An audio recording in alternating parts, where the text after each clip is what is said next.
You're almost ready to learn how to hold the bow, but first you need to learn the parts of the bow. Now, the one thing that's different about the base is there are actually two kinds of bow.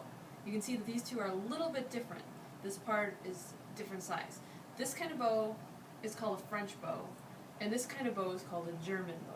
Now, I'll help you figure out which one would be the best one for you, but the parts of the bow are the same for both. So I'll do the French one first, and then I'll show you the German bow.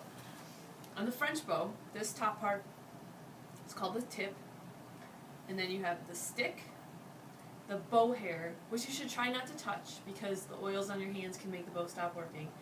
Down here is a screw. I'll take it out just to show you what it looks like, but you probably shouldn't take it out at home because it can kind of make the bow fall apart.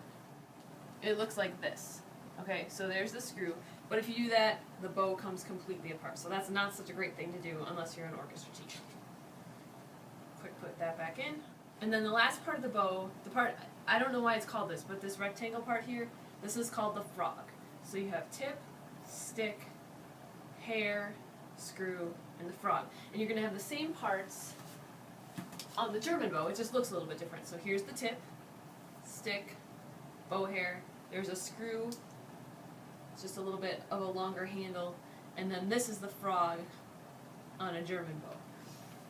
So you can see the frogs are the thing that makes the two different. Now, I'm going to hold the French bow to show this, but it's the same for either one. This screw, the purpose of that is to tighten and loosen the bow hair. So with your bow, whichever kind you have, just experiment and see which way makes the bow hair get tighter, which makes it get looser. And then you're going to want to remember that when you're not playing your instrument, you want the bow hair to be pretty loose. And when you're about to play, you're going to tighten it up so that you can see tension in it. Probably you'll be able to fit like 1 or 2 fingers through the middle of the stick. On the German bow, it'll be a little bit more than that. It'll be a little bit wider here. What you want to remember is that the stick always has a little bit of a dip in it, like it's smiling if you're holding it this way. If it's frowning or if it's straight, then it's getting too tight.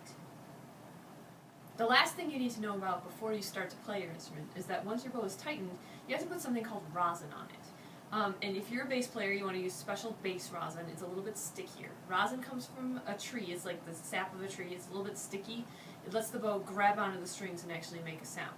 So grab some bass rosin, and what you want to do is start at the frog and just rub the bow against the rosin. Like 6 or 7 times, and then you'll be ready to play.